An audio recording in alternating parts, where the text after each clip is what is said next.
Yung suot ko na rin, meron na siyang ICC sticker. Ayan.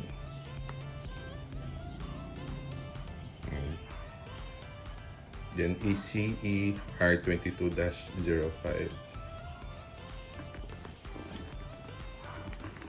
So close-up view ng helmet. Ayan.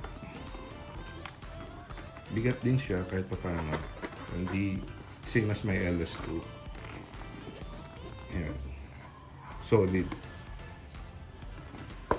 Solid siya.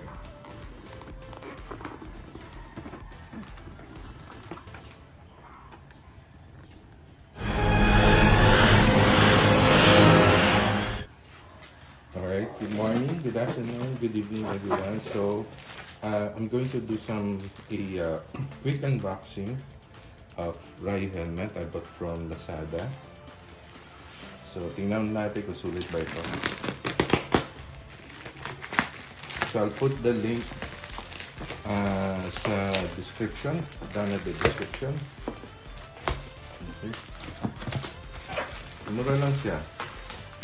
So, yung seller is from Moto World. Let's see.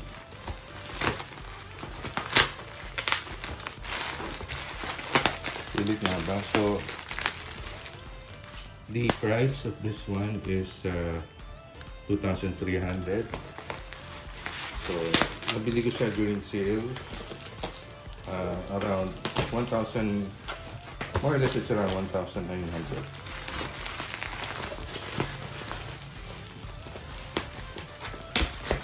So, balot na balot siya, no?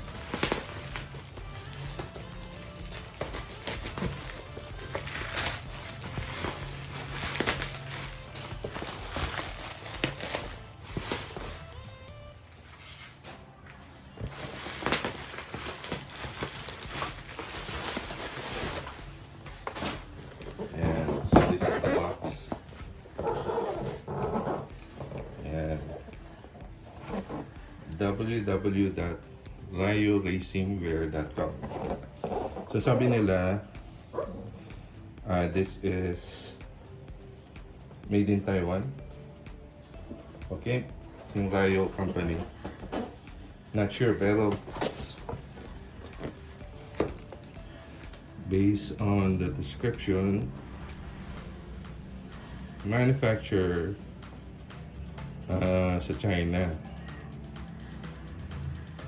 Distributor San Juan in Green Hills.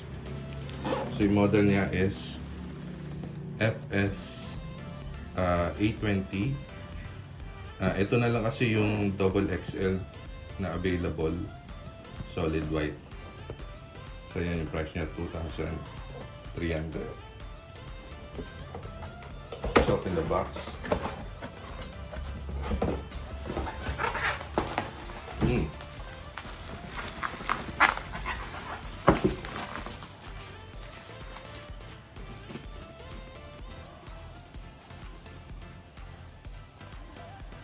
Okay, seller center.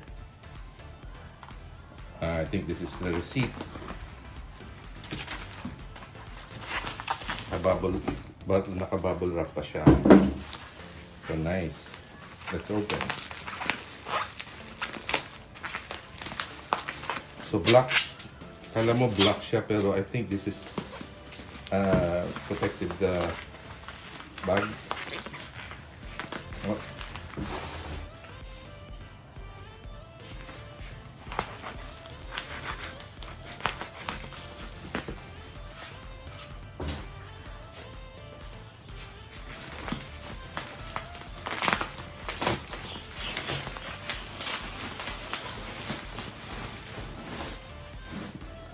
Yan. Nice.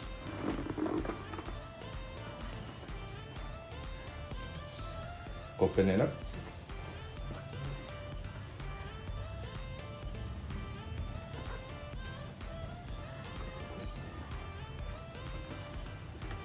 Yun. Ganda. Match na match kay PCX. So ito yung bag.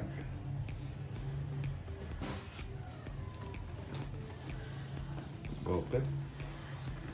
So may vent siya. Dito, vents. Okay, so dito lalabas yung hangin. May quick release na rin siya. Parang dati kong helmet na LS2.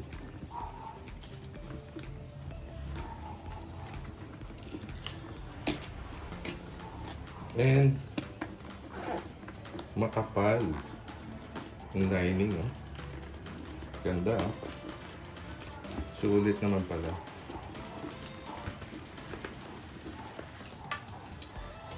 Ayan, so one of these days we're going to make a video.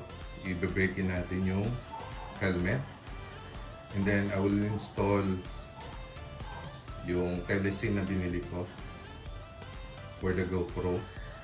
Hintay ko lang dumating yung GoPro Hero 4, which is I also ordered in online sa Shopee naman.